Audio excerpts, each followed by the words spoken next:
오늘 본문 고린도전서 7장 17절로 24절까지를 같이 한 목소리로 함께 봉독하시겠습니다. 오직 주께서 각 사람에게 나눠주신 대로 하나님이 각 사람을 부르신 그대로 행하라.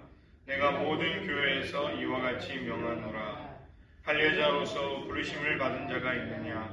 무할례자가 되지 말며 무할례자로 부르심을 받은 자가 있느냐? 할례를 받지 말라. 할례 받는 것도 아무것도 아니요 할례 받지 아니하는 것도 아무것도 아니로되 오직 하나님의 계명을 지킬 따름이니라. 각 사람은 부르심을 받은 그 부르심 그대로 지내라. 내가 종으로 있을 때 부르심을 받았느냐? 염려하지 말라. 그러나 내가 자유롭게 될 수 있거든 그것을 이용하라.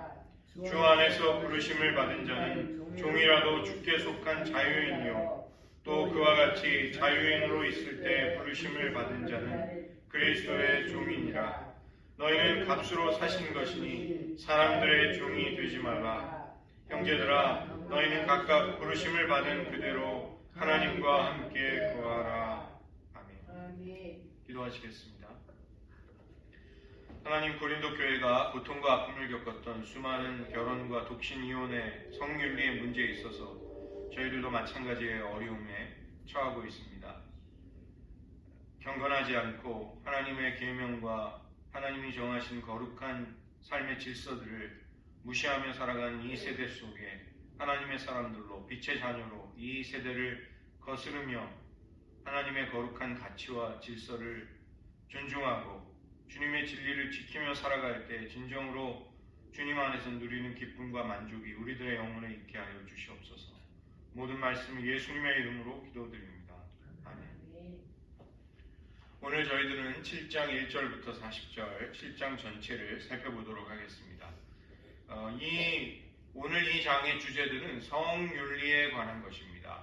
결혼과 이혼, 독신의 문제, 그리고 주 안에서 믿음에 살아가고 있는 과부들의 재혼을 어떻게 해야 되는가, 그런 여러 가지 문제들을 다루고 있습니다.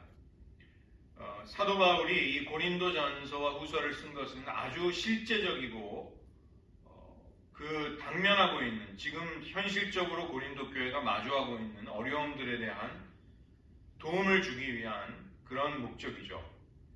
그 때문에 고린도의 일부 그리스도인들이 차라리 그 성적인 극단적인 금욕을 하는 것이 맞지 않냐, 이런 주장을 하는 것에 대해서 사도 바울이 지금 대답을 해주고 있는 것입니다. 7장 1절을 보시면 남자가 여자를 가까이 아니함이 좋으나, 이것은 사도 바울이 그렇게 하라고 가르치는 것이 아니라, 즉 바울의 신념을 말하는 것이 아니라 이 고린도 교회 일부 신자들이 세상으로부터 영향을 받아서 차라리 그러면 극단적인 금욕의 길을 가는 것이 좋지 않습니까? 이렇게 그들이 내세우고 있는 주장을 사도 바울이 지금 인용하고 있는 것이죠. 그러나 사도 바울은 결혼한 부부의 경우 성적인 부도덕을 피하기 위해서 친밀한 관계를 맺어야 한다고 말하고 있습니다. 이것이 결혼의 주된 이유는 아니라 할지라도 굉장히 중요한 의도이자 목적 속에 들어있다는 것을 사도 바울이 말해주고 있습니다. 대부분의 사람들은 한 남자와 한 여자의 연합이라는 맥락 속에서 하나님의 창조 질서를 우리가 성적인 이 윤리에 있어서 따르도록 하나님이 그렇게 우리를 이끄시고 계십니다. 그러나 이 세대가 이제 얼마나 타락을 했던지, 여러분 LGBTQ까지는 들어보셨죠? 요즘 제가 찾아보니까 LGBTQIA2S+ 뒤에 뭐가 잔뜩 또 붙었어요. 그러니까 레즈비언, 게이, 바이섹슈얼, 트랜스젠더, 퀴어. 근데 거기에 또 뭐가 붙었냐면 I. 이거는 인터섹스. 그러니까 사람의 몸에 남자와 여자의 생식기의 흔적을 동시에 가진 사람들이 일부 극소수로 희귀하게 태어나는데, 우리는 그것을 그냥 어떤 기능적인 이상, 우리가 치료받아야 할 사람으로 보잖아요. 근데 이걸 주장하는 사람들은 그것도 하나의 성 정체성으로 인정해줘라, 그렇게 이야기하고, 그 다음에 에이섹스, 어섹스. 그러니까 이거는 뭐 남자와 여자를 바꾸겠다는 거예요. 오늘은 내가 남자, 내일은 좀 뭐 또 여자로 살겠다 이런 식이고, 그다음에 2S 플러스는 이 아메리칸 인디언 중에 두 사람의 영혼이 한 사람의 몸에 들어가 있다고 생각하는 사람들이 있는데, 그게 이제 다 남자 여자 뭐 남녀 이렇게 혼합이 될 수 있잖아요. 그러니까 그것도 성 정체성으로 인정해줘라, 이런 주장들을 한다는 것입니다. 하나님이 세우신 거룩한 창조의 질서를 이 시대의 사람들이 이제 깡그리 무시하고 모욕하고 있는 것이죠. 안타깝지만 UMC도, 유나이티드 메소디스트 처치도 얼마 전에 그것을 가결해서 지금 뭐 동성애자들의 안수를 귀를 터놓았습니다. 이 음행을 일삼는 사람들의 동기는 자기 만족, 자기 주장입니다. 내가 내 몸으로 나의 자유로 쾌락을 추구하는 것이 무엇이 문제가 되느냐. 그러나 결혼한 그리스도인들은 자기 주장과 자기 만족이라는 원리를 따라 살아가지 않습니다. 즉 나의 몸에 대한 배타적인 권리, 나만의 권리를 주장할 수 없다는 것이죠. 남편의 몸을 아내가, 아내의 몸을 남편이 주장하며, 또 성적인 관계에 있어서 남편과 아내는 온전히 동등하다, 온전히 인격적인 관계를 맺고 있다는 것을 바울이 말씀하고 있습니다. 7장 5절에 보시면 서로 분방하지 말라. 이것은 기도를 전제로 해서 기도하는 가운데 일부 성적인 접촉을 이제 자제하는 사람들도 있지만 그런 성적인 관계를 끊지 말라는 것입니다. 사탄의 시험이 있을 것인데 결혼이라는 언약의 관계 바깥에서 성적인 접촉을 가지도록 하는 유혹이 따르게 된다. 그러니까 부부는 단단한 성적인 결속을 해야 된다. 그래서 7장 6절에 이것은 명령이 아니라 기도하는 동안에 일시적인 중단을 사도 바울이 용인하고 허락해 주는 것입니다. 7장 7절에 사도 바울은 결혼하기보다는 결혼하지 않는 쪽을 선호하고 있습니다. 왜냐하면 사도 바울 자신이 독신의 은사를 받아서 전적으로 예수님께 헌신하는 삶을 살았기 때문에 이제 오늘날로 보면 이제 수도사적인 영성을 가지고 있는 것이죠. 그러나 바울은 모든 사람이 독신의 은사를 받은 것이 아니기 때문에 각각 하나님께 받은 자기의 은사를 따를 것을 교회에 이야기해주고 있는 것이죠.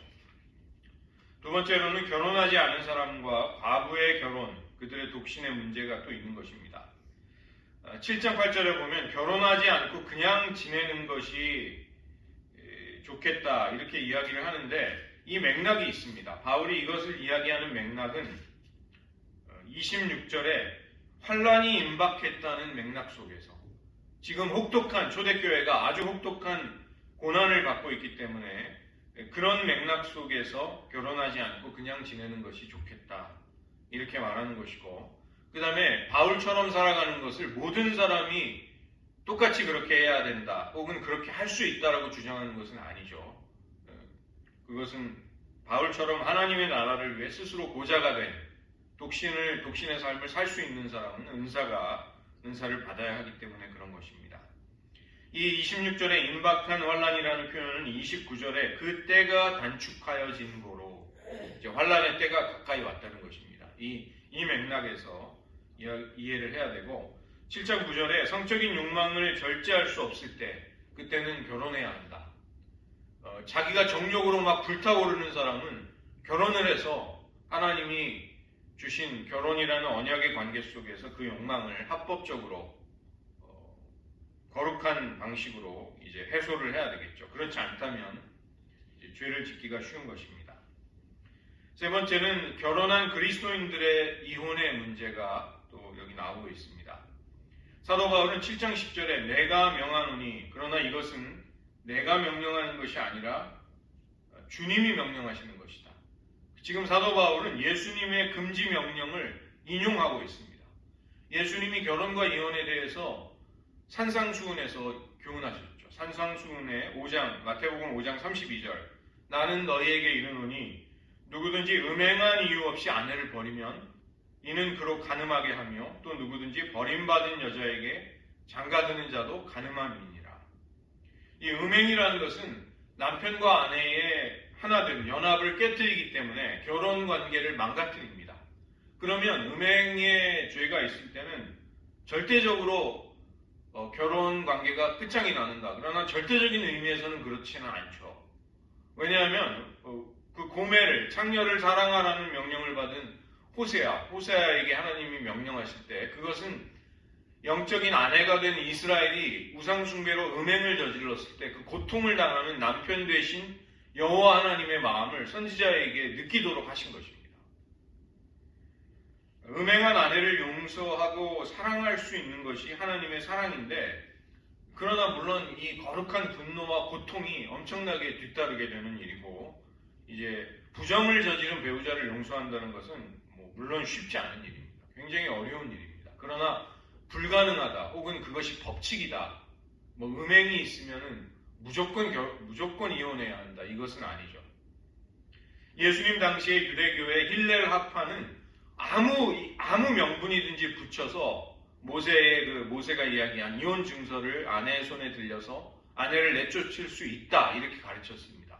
그러나 샴마이 학파라는 또 다른 유대교 학파에서는 여자의 부정이 있을 때에만 이혼할 수 있다, 이렇게 성적인 윤리를 엄격하게 적용했는데, 이제 복음서는 그 힐렐 학파가 아니라 샴마이 학파 쪽을 따르는 것이죠. 예수님은 그런 경우라도 이혼을 요구하신 것이 아니라 이혼을 허용하신 것입니다. 예수님은 창세기를 인용하시면서 하나님이 짝지어 주신 것을 사람이 나눌 수 없다, 이렇게 말씀하신 것이죠.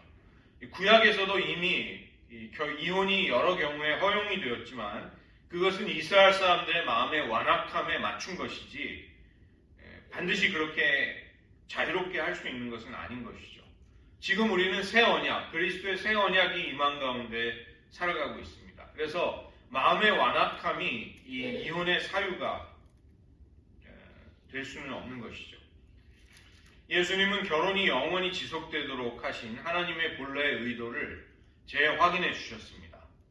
또 하나 이제 우리가 고려를 해야 될 것은 예수님 당시의 이혼의 목적은 대부분이 재혼을 위한 것이었습니다. 그러니까 재혼을 하기 위해서 사람들은 이혼을 했던 것이죠. 만약에 다른 남자나 여자가 어떤 다른 사람과 결혼하기 위해서 이제 배우자를 떠나게 된다면 그것은 사실상 하나님 보시기에 음행을 하는 것이고, 이혼한 배우자에게도 그런 간음에 빠지도록 조장하는 셈이 되는 것입니다. 요즘 미국에 사는 아주머니들의 떠들썩한 관심사가 최태원 회장, SK 최태원 회장이 이제 조강지처를 버리고, 노태우 대통령의 딸이죠, 그 사람을 버리고 뉴저지에서 알게 된 어떤 이혼녀와 이제 재혼을 했는데, 어마어마한 그 법원이 어마어마한 한국의 최고 액수의 이혼 청구 소송에 손을 들어줬어요. 여자 쪽에 손을 들어줘서 1조 원이 넘는다고 그래요. 그래서 많은 사람들이 고소하다 이러고 있는데, 그러니까 내가 이제 다른 여자랑 결혼하기 위해서 아내를 버리는 것은 하나님 보시기에 그것은 간음을 행하는 것이다, 이렇게 예수님이 이 하나님의 기준에서 이것을 말씀하신 것이죠. 하나님이 거룩한 언약의 관계로 의도하신 결혼을 깨트린다는 것은 하나님 보시기에는 간음이 된다는 것입니다. 그러나 세상에서는 그냥 자유롭게 이혼하고 자유롭게 재혼하죠. 심지어는 성경은 그 이혼한 사람과 다시 그러니까 순결하게 그냥 독신으로 살다 재결합하는 것을 권장하는데, 계속 만나고 만나다 다시 결혼하고 이런 것을, 그러니까 사실 굉장히 그것은 꺼리 끼어지는 일인데, 성경의 관점에서는 그런 일들도 벌어지죠. 이런 복잡한 난맥상이 계속되는 맥락 속에서 고린도전서 7장 11절을 보면, 여자가 이혼했다면 최선은 무엇인가? 그냥 지내든지 아니면 전 남편과 재결합하라. 이것이 하나님의 뜻에 맞는 것입니다. 한국에서 의료보험이 시작되기 전에 청십자 의료보험, 의료조합 운동을 시작한 장기려 박사, 계신데 이분은 평생 이 북한에 두고 온 아내를 생각하면서 독신으로 사셨습니다.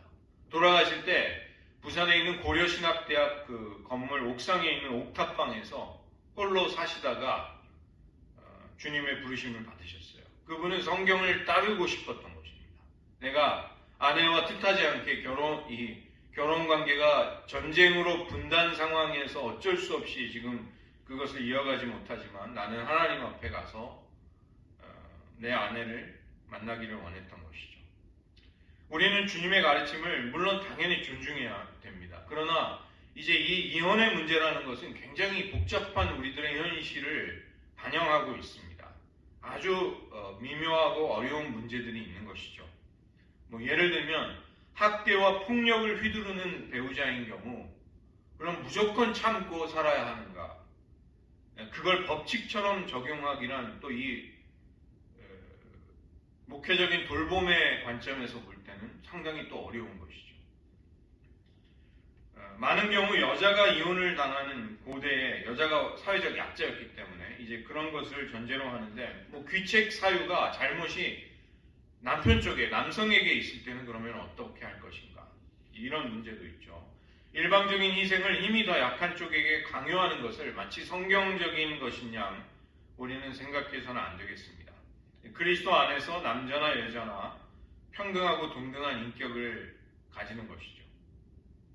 7장 12절에 보면 이는 주의 명령이 아니라 이렇게 말할 때 사도 바울은 사도적인 권위에 대해 말하는 게 아니라 이런 명령과 훈계의 기원, 이 기원이 어디에서 왔는가? 이건 주님으로부터 온 것은 아니다. 그렇지만 나는 사도로서 최선의 지혜를, 최선의 길을 너희들에게 교훈한다. 이렇게 말하는 것이죠. 그리스도인은 자기 쪽에서, 자기 편에서 믿지 않는 배우자와 갈라지는 것을 추진하지 말라는 것입니다. 그러나 믿지 않는 배우자와 갈라서는 것을 모든 대가를 지불하고서라도 무조건 참으며 지켜야만 하는가? 또 그것은 아니라는 것이죠. 7장 15절에 혹 믿지 아니하는 자가 갈리거든 갈리게 하라. 그들이 이혼하려고 한다면 이혼을 할 길이 있다는 것입니다. 그러나 형제나 자매나 이런 일에 구애될 것이 없느니라. 그러나 하나님은 화평 중에서 너희를 부르셨느니라. 그래서 우리가 이제 결혼이 모든 사람의 경우에 행복하거나 순탄하지 않는 경우가 있습니다. 그래서 그런 경우 그 고통스러운 결혼 관계를 어떻게 해갈 것인가. 그래서 최선을 다해서 신중하게 자신이 처한 상황 속에서 이제 주님의 인도를 따르고 주님의 뜻을 우리가 순종하려고 해야 되죠. 불신자인 배우자가 결혼 관계를 떠날 때 그리스도인 배우자에게는 그 상황에 대한 책임이 없다고 바울은 말합니다. 그러나 신앙을 근거로 해서 내가 믿는데 내 배우자가 신앙이 없다는 것을 근거로 이혼하겠다고 나설 수는 없는 것입니다. 하나님은 때로 믿는 배우자들을 통해 불신자들을 구원하십니다. 그래서 너희가 그런 하나님의 도구가 돼서 화평의 도구가 될지 어찌 않느냐 그렇게 말하고, 그러나 이제 그 과정이 결코 순탄하거나 쉽지 않은 경우도 많습니다. 수십 년을 고통스럽게 기도하고 기다려야 하는 경우도 많이 있는 것이죠. 39절에 보시면 바울은 배우자가 죽는 경우에는 새로운 결혼을 위한 자유가 허락이 된다, 주어진다 이렇게 말하고 있습니다. 오늘 우리가 읽은 본문이 이제 17절부터 24절인데 그리스도 안에서 우리의 신분은 근본적으로 변화되는 것이죠. 그래서 주님의 뜻에 따라 지금 내가 처하고 있는 구체적인 상황 속에서 주님을 위해 살라 이렇게 당부하고 있습니다. 우리가 예수 믿고 신앙인이 되었다고 해서 삶의 관계를 급진적으로 억지로 바꾸려고 하지 말아라 이렇게 말하고 있습니다. 그러나 또 그것 자체가 또 무조건 그러면 그리스도인이 된다는 것은 모든 변화를 하지 말아야 되는가, 그런 것도 아니죠. 오늘 좀 복잡합니다. 사실 이 찬찬히 보시면은 만약에 이 종이 자유인이 될 수 있다면 그 기회를 취해라. 그 기회를 이용해서 내가 자유인이 된다면 이전보다 더 하나님을, 그리스도를 섬길 수 있는데 유리하지 않느냐. 그런 기회가 있다면 당연히 그 기회를 취해서 자유인이 되라. 또 이렇게 말하는 것이죠. 이 사도 바울의 의도는 어떤 율법처럼 무조건적으로 지켜야 하는 규칙을 이야기하는 것이 아니라 우리가 무엇을 하든 안 하든 내가 머물러 있든 변화를 추구하든지 간에 그 의도와 목적은 우리가 주님을 사랑해서 주님을 더 잘 섬기기 위한 행동을 하고 그런 선택과 결단을 해야 한다고 말씀하고 있습니다. 우리가 세상에서 살아가는 어떤 외적인 상황과 조건을 바꾸는 것보다 우리는 신자가 된다는 것은 그리스도의 부르심을 받아서 우리는 이미 내적으로 새로운 존재가 된 것이죠. 새로워진 심령을 받고 우리는 새로운 신분을 받은 것이고 그것에 근거해서 모든 삶을 살아가라 이렇게 당부하고 있습니다. 그 때문에 우리는 어떤 의미에서 이중적인 두 가지의 신분을 동시에 가진 사람입니다. 우리는 종이라 할지라도 그리스도께 속한 자유인이 될 수 있는 것이고 그래서 세상의 굴레와 신분과 질서를 넘어설 수 있게 됩니다. 아울러 우리에게 모든 자유가 있다 할지라도 우리는 그리스도의 종이 되어서 하나님의 뜻에 우리 스스로를 복종시켜야 될 의무가 있는 것이죠. 초대교회에는 많은 이방인 신자들이 있었습니다. 그래서 그들이 예수 믿고 교회 안으로 들어왔는데 공동체의 일원이 되었는데 그들을 향해서 너 할례를 받지 않았으니까 다시 할례 받아라 이렇게 못한다는 것입니다. 그들이 부르심을 받은 그대로 주님을 섬기면 그것으로 족한 것이죠. 그 다음에 할례를 받은 유대인 출신의 신자들은 마치 자신이 이제 교회 공동체 신앙인이 기독교 신자가 되었으니까 할례를 받지 않은 사람처럼 억지로 행동할 필요도 없는 것이죠. 제가 이제 이스라엘 출신의 목사님이 한국에 오셔서 그분을 접대한 분의 이야기를 들었는데 그분은 이제 예수님을 만나고 자기가 기독교 신자가 되었지만 뭐 이렇게 음식 규정 같은 거를 철저하게 지킨다고 그래요. 왜냐하면 자기가 만나서 전도해야 될 사람들이 정통파 유대인들이기 때문에 자기가 음식 규례를 지키지 않으면 그 사람들을 만났을 때 그 사람들이 부정하다고 꺼려하기 때문에 음식 규정을 철저하게 지키는 모습을 봤다고 합니다. 이제 그런 경우에는 그걸 지킨다고 해서 그 규칙의 종이 되는 것이 아니라 많은 사람들을 전도하기 위해서 일부러 자기가 그런 멍에 아래 자기를 두는 것이죠. 사랑으로 그렇게 하는 것이죠. 그래서 그런 것은 굉장히 유연하고 바람직한 것입니다. 7장 19절을 보시면 할례 받는 것도 아무것도 아니고 할례 받지 않는 것도 아무것도 아니지만 오직 하나님의 계명을 지키는 것이 중요하다. 그렇게 이야기하고 갈라디아서 6장 15절도 할례나 무할례가 아무것도 아니로되 오직 새로 지으심을 받는 것이 중요하니라. 우리가 그리스도 안에서 새로운 창조, 새 창조를 힘입은 새 피조물이 되었다는 것, 이게 중요하고 그것에 근거해서 모든 삶을 살아가고 성적인 윤리도 그것에 근거해서 지키라는 것이죠. 마지막 단락이 25절부터 40절에 처녀와 과부에 대한 교훈입니다. 25절을 보시면 바울은 결혼하지 않은 처녀에 대해서 주님께 받은 계명이 없지만 개인적인 조언을 이야기해 줍니다. 그래서 명령이 아니라 이것은 사도 바울의 의견, 사도적인 권위를 가진 의견이 되는 것이죠. 26절에 종말을 앞둔 임박한 환란이 있기 때문에 곧 있게 될 위기의 때를 살아가고 있는 우리는 결혼하지 않는 것이 더 낫다. 바울이 그렇게 조언을 합니다. 그러나 이것은 모든 시대를 초월해서 똑같이 지켜야 된다는 말이 아니라 이제 고린도 교회 교인들의 질문에 궁금증에 대답을 하는 가운데 바울이 이 말을 하고 있죠. 초대교회가 박해를 당하고 있을 때 결혼한 사람들은 당연히 더 크고 특별한 고난이, 환란이, 어려움이 따르게 됩니다. 그래서 바울은 그것을 염두에 두고 사랑하는 형제 자매들에게 말하는 것이죠. 29절에 그때가 단축하여진 고로 종말이 가까웠고 환란이 가까이 왔습니다. 이 세상의 외형, 즉 이 세상에 속해서 살아가는 모든 삶의 현실은 이제 지나가고 끝을 맞이하게 될 것입니다. 그렇기 때문에 그리스도인들은 이 세상에 대한 애착의 욕심과 거리를 두면서 살아야 하는 것이죠. 장가간 제가 이제 신대원 때 신학대학원 다닐 때 경험했던 일인데 저희 신학대학원 동기생이 한 210명 정도 됐습니다. 학교 다닐 때. 근데 이제 그 중에 어떤 분이 그 군인 출신이었어요. 군인 출신으로 전역을 하고 이제 신학대학원에 들어오신, 그러니까 연세도 나이도 좀 많으신 분이었죠. 근데 이분이 이 신학생들은 아침에 수업을 듣기 전에 이제 다 같이 성경 구절, 성경을 읽고 간단히 찬송하면서 경건회를 먼저 하거든요. 근데 경건회가 시작될 때, 찬양이 시작되면 그분은 항상 주머니에서 주식을 거래하는 단말기를 딱 꺼내가지고 그 주식 동향을 체크하셨습니다. 오늘날은 지금 스마트폰에 주식을 다 볼 수 있지만 그때는 그 증권사에서 만들어준 특별한 이 조그만 기계, 그 모니터를 할 수 있는 그 기계를 딱 꺼내가지고 모든 신학생들이 지금 찬송을 부르고 경건회를 오늘 하루 수업을 하나님 은혜롭게 잘 듣겠습니다. 이렇게 하고 있는데 그분은 항상 아침에 이제 간밤에 보지 못한 그 주식 동향을 체크하는 거예요. 그래가지고 이분이 그걸 굉장히 잘해가지고 막 6억 원인가 이렇게 그 이익을 낸 거예요.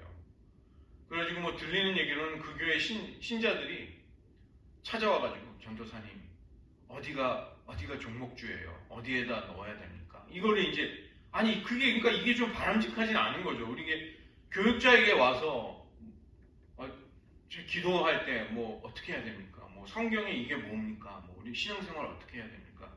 이런 걸 상담해야 되는데 어디에다 투자해야 됩니까? 이걸 그러니까 제가 그걸 볼 때 근데 그분이 이제 결코 이렇게 못된 분은 아니셨어요. 저는 그때 중국에 가 있느라고 이제 같이 수학여행을 못 갔는데 성지순례를 갈 때 이제 그 여행비를 내지 못한 동기생들의 비행 항공권을 그분이 뭐 5명인가 뭐 굉장히 여러 사람을 사줬다고 그래요. 그러니까 좋은 일도 많이 하셨습니다. 그런데 다만 조금 제가 저렇게 하지 마셨으면 좋겠는데 그러니까 왜 아침에 하나님을 찬양하고 하루를 시작할 때 이분은 이제 아침에 그걸 동향을 체크를 해야 되니까 그렇게 했겠지만 그거는 이게 뭘까요? 우리는 세상을 이제 초월해서 신학교에 와서 주님을 위해 살겠다고 했는데 이제 세상에 대한 애착에 여전히 이렇게 여책에 끌리고 있다는 것은 조금 바람직하지 못한 모습이 아닌가 그런 생각을 하곤 했습니다. 이 장가를 간 사람은 아내를 기쁘게 해야 하는 자기의 삶의 여건 때문에 주님을 섬기는 것이 그렇게 녹록하지가 쉽지가 않습니다. 또 시집간 아내는 남편을 기쁘게 해야 한다는 이 땅의 질서에 얽매여 있기 때문에 주님만을 섬기는 것에 더 큰 고충이 어려움이 따르게 되는 것이죠. 그래서 이제 믿지 않는 남편에게 책 잡히지 않으려고 막 집안일도 더 열심히 하셔야 하고 이제 이런 어려움이 따르죠. 이제 지혜로운 분들은 그 모든 것을 감수하고서 이제 어떻게 하면 자기 배우자를 주님의 품으로 인도할 수 있을까 이제 그렇게 행동을 하십니다. 7장 34절에 마음이 갈라진다는 것은 결혼을 비판하려고 하는 이야기가 아니라 결혼을 한 사람들의 삶의 우선순위가 배우자와 자녀들에게 묶일 수밖에 없는 어려움 이것을 말하는 것이죠. 그 다음에 7장 36절 이 상황은 처녀와 결혼하기로 약혼한 그리스도인의 상황을 염두에 두고 있습니다. 바울은 자기의 입장에서는 결혼하지 않은 채로 지나는 것이 더 낫지만 그러나 결혼해도 상관이 없다. 결혼해도 좋다. 이렇게 조언을 해주고 있습니다.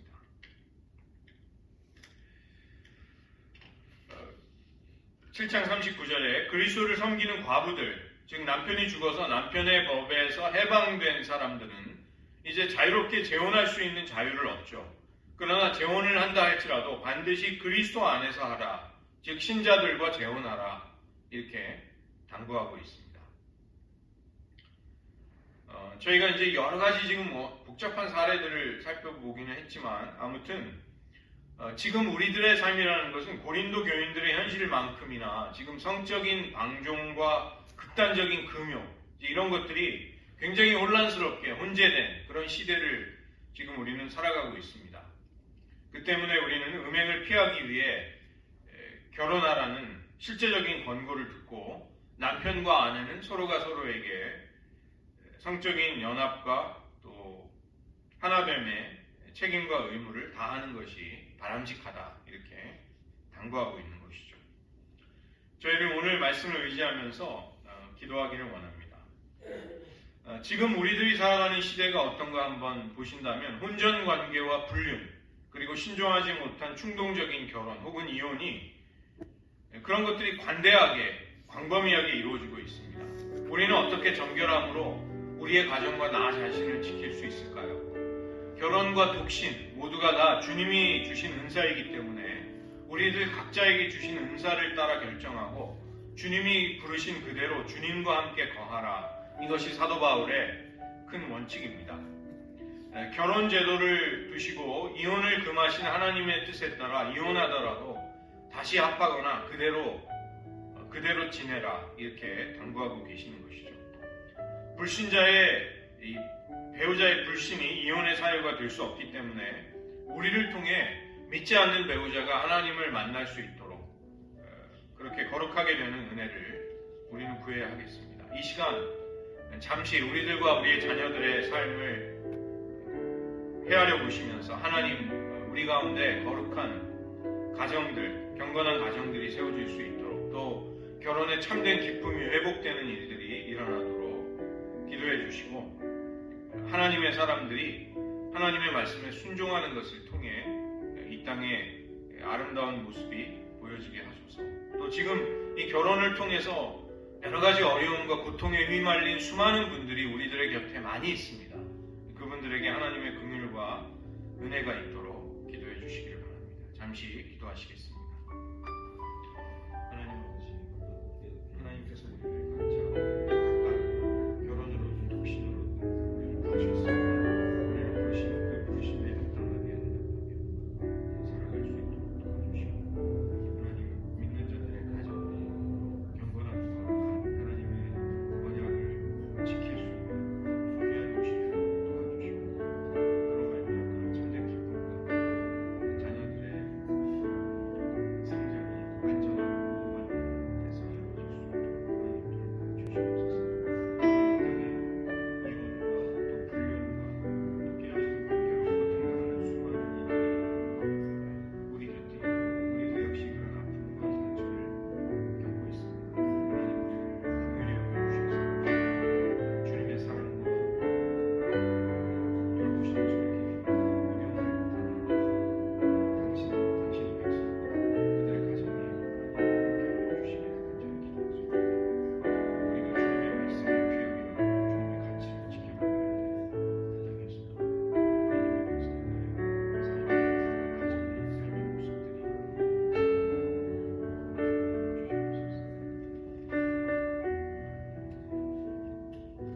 번째로 한 가지 더 마지막으로 기도하시겠습니다.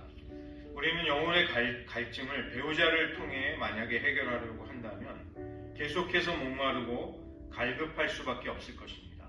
어느 누구라도 인간 배우자를 통해 자기 영혼의 굶주림을 해결할 수는 없기 때문입니다.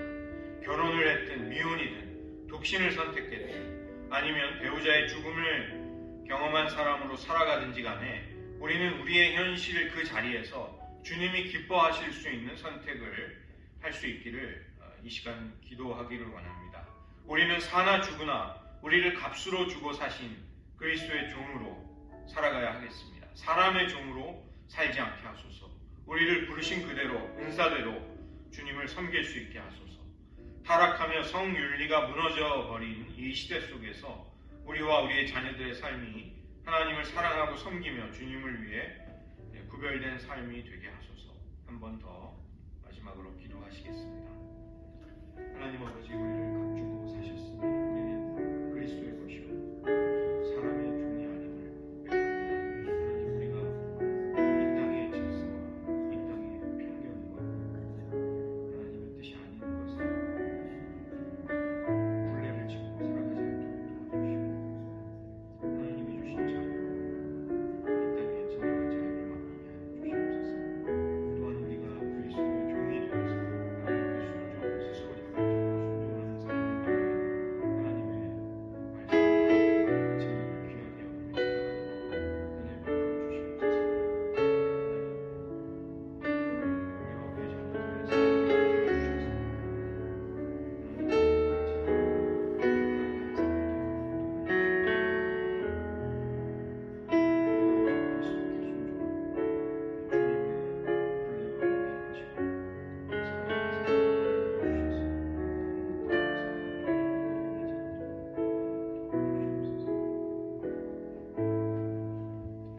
기도하시겠습니다.